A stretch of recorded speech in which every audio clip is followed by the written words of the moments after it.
IELTS speaking test is divided into three parts: part 1, part 2, and part 3. And there are some things that Band 9 students do that are very recognizable by examiners, and there are also things that a Band 5 to a 6.5 student that is very, very, very different in part 1, part 2, and part 3. Completely different when it comes to the IELTS speaking test. So this video, we're going to go through the differences so that you can avoid these things and do more of these things and then improve your IELTS speaking score.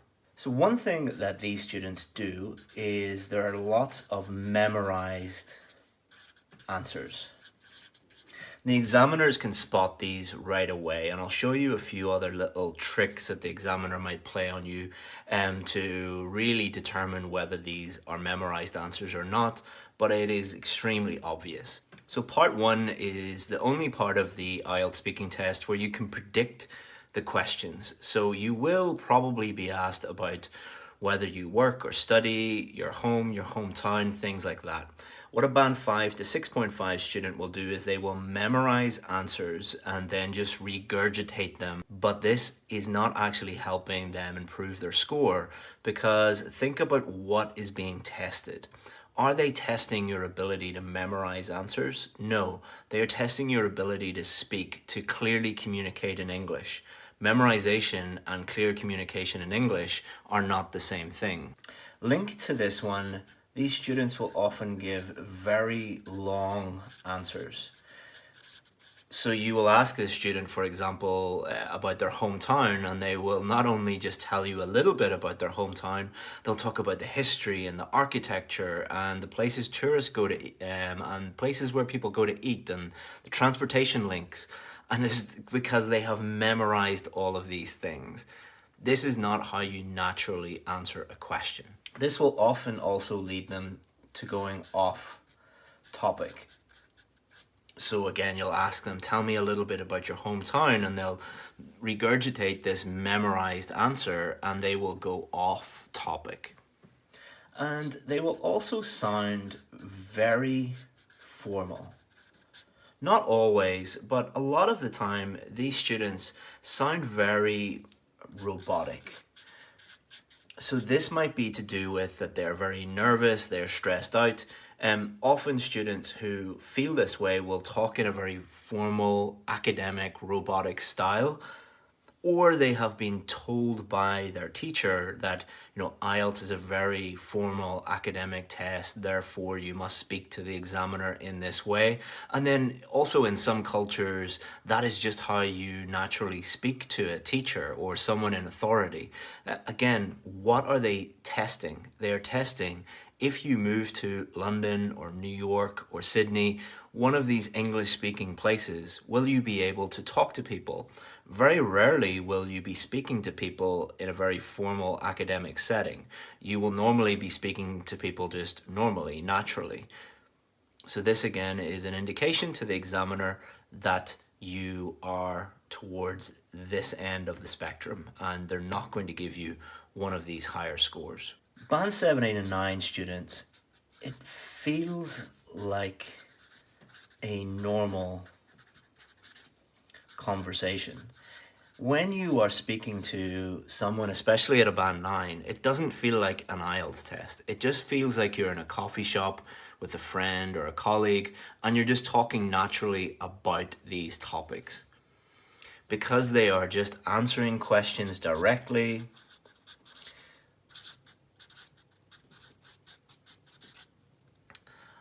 and they are answering them very naturally. And in terms of development, in terms of the length of their answer, so they are developing their answers enough, but not going off topic. And generally they don't give very, very, very long-winded answers in the same way. And many students would think like the longer my answer, the higher my score. Not necessarily. And these students don't really think about length or development at all, really. They just think about, have I adequately answered this question? So Band 7, 8 and 9 students in part 1, what they will generally do is answer the question directly and then add a little bit more detail. That could be an explanation, an example, some further detail. They're going to give the examiner enough information to judge their pronunciation, their fluency, their grammar, their vocabulary, but they're not going to give memorized very long answers like these students. Move on to part 2. In part 2, you will be shown a cue card that will have a main topic and then it will have 4 bullet points, and you'll have 1 minute to prepare your answer, and then the examiner will ask you to speak for up to 2 minutes. So these students, what they do is they often rigidly follow the bullet points. So you'll get 4 bullet points, and what the students will do is they will often talk about bullet point number 1, then bullet point number 2, then bullet point number 3, then bullet point number 4. And this is a very unnatural way to speak about a topic. Often they will get at least one of the bullet points they don't feel very comfortable talking about, and that gets them into all sorts of trouble because they will start to be, I don't really know how to deal with this bullet point. Okay, let's move on to the next one. And then whenever they finish talking about the 4th bullet point, often they have run out of things to say and their fluency goes down even more. So they really rely on the bullet points and can't really talk about anything other than the bullet points. Again, this is often not the student's fault. They have often been taught that you must do this. You do not have to do this. You can use the bullet points if you want, use them to help you if you want, but the only thing you need to do is talk about the main topic at the top of the cue card. So they will run out of ideas, and this will affect their fluency. And this can also mean that the rest of their test is just a disaster because they think they have failed at this stage.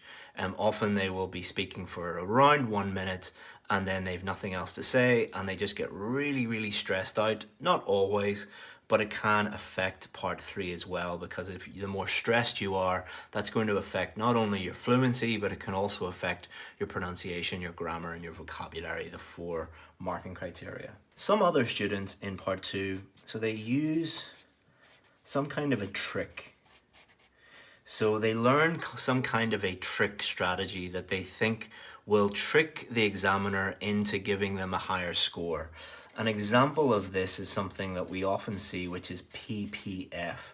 Now, when I was teaching at the British Council, like more than 10 years ago, we would teach PPF, which is past, present, future. But we would just use it to help students fill out their answer in part 2 if they couldn't speak about some of the bullet points. But what we see these days is there are many YouTube channels and online resources that teach students just talk about the past, then just talk about the present, then just talk about the future. If you do that, it's really easy and you kind of trick the examiner into giving you a high score. Well, the problem is that you will often get cue cards where you cannot talk about the past, or you cannot talk about the present, or you cannot talk about the future, or it's really difficult for you to do that. And often that leads to a poor performance, bad fluency, students getting stuck. So you're not going to trick the examiner into doing anything. And to be honest, this is probably the most popular way of doing this now these days. The examiners hear this like 20 times a day. It's not going to trick them into giving you a high score. They know what you're doing. So if you are memorizing answers in part 1 and then you think that you're going to trick the examiner using PPF and then some other trick in part 3, the examiner has seen it 100 times. What Band 9 students do is, the main thing they do is they focus on the main topic. So this is the main topic at the top of the cue card. For the whole 2 minutes when they're speaking, they will be talking about that main topic. So they don't really focus on the bullet points. They just speak naturally about the main topic for the 2 minutes. And they use the bullet points, but they used to use the bullet points to help them speak naturally. So this student is relying exclusively on the bullet points. This student is looking at the main topic and talking just naturally about the main topic, and they might use some of the bullet points, they might not, because their main focus is just speaking naturally about the main topic for the whole 2 minutes. Then we move on to part 3. Part 3, they're going to ask you more abstract questions. Part 1 is about you. Part 3 is more a discussion of ideas. Part 3, the questions will be a little bit more difficult, and often this results in these students giving very short answers. So this is kind of the opposite of what you should be doing. In part 1, the answers don't need to be that long, but because they have memorized those answers, they give very long answers in part 1.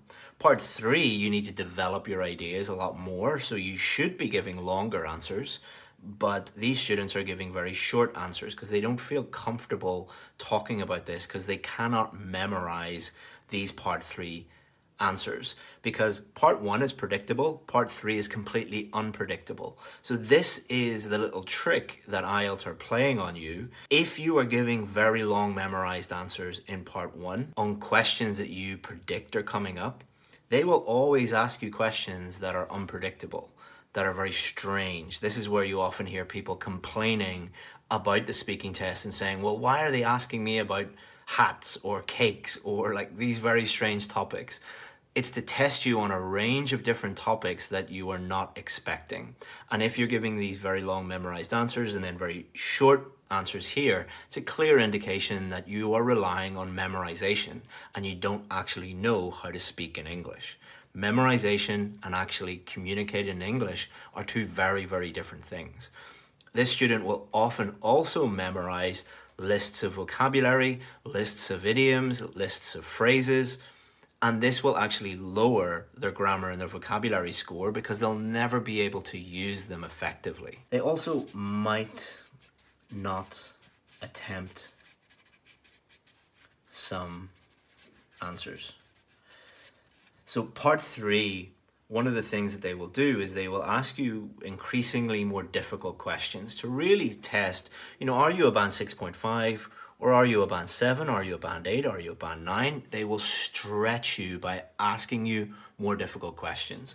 If you get to part 3 and you just shake your head or say, I don't know, you're basically just saying to the examiner, I don't deserve to be here. I deserve one of these scores. You often get the impression that these students just want it to be over. So these students are just exhausted at this stage because the examiner has really stretched them. This is getting to like the 12, 13, 14 minute stage, and you can tell that by giving very short answers or not answering them at all, the student just wants this to be over. And again, that's an indication that you don't deserve one of these higher scores. And their range will be limited. So the examiner will ask you maybe 3 different topics here, a 4th topic here, 5 or the 5th or 6th different topic here. And what the examiner is doing is they are testing your range of vocabulary and your range of grammar. Often these students will memorize vocabulary and memorize grammar. So when the examiner asks them a question that they weren't expecting, their range is obviously very, very limited. So this is why you should not memorize new words and phrases and idioms. You should learn them effectively. So if we contrast that with a band 7, 8, or 9 student, what they will do in part 3 of the IELTS speaking test is they will at least attempt every question. Even if they don't know the answer or they're not familiar with the topic, they will at least attempt it. This student will often either laugh or say, I don't know, or just shake their head, or just start crying. That very rarely happens, but I have seen it happen. Whereas this student will be, it's like being in a coffee shop with someone. If you were with your friend in a coffee shop and you asked them about a topic they don't know about, they would say, well, I've never even thought about that. I don't really know much about that. But if I had to give an answer, this would be my guess. And they will explain what they think based on the knowledge that they have. And there will also be lots of development. So they will answer the question directly, and then again, you're talking about ideas, so they will explain why they think that, or explain why other people think that. They will give examples to help provide evidence for their point of view. They will really develop those answers. And finally, they will have no problem or little problem talking about a range of different topics and scenarios. So they will get to the end and it will be clear to the examiner, when we asked you about the 3 different topics here, you had no problem. You had lots of great topic-specific vocabulary in here. Same with the topic we asked you about here, and then there's 2 or 3 different topics in here. You had no problem talking about those. And then they're going to ask you about different scenarios requiring you to use different grammatical structures. They'll ask you about the past, the present, the future. They'll ask you to compare things, to give your opinion about things. They'll ask you to use conditional structures.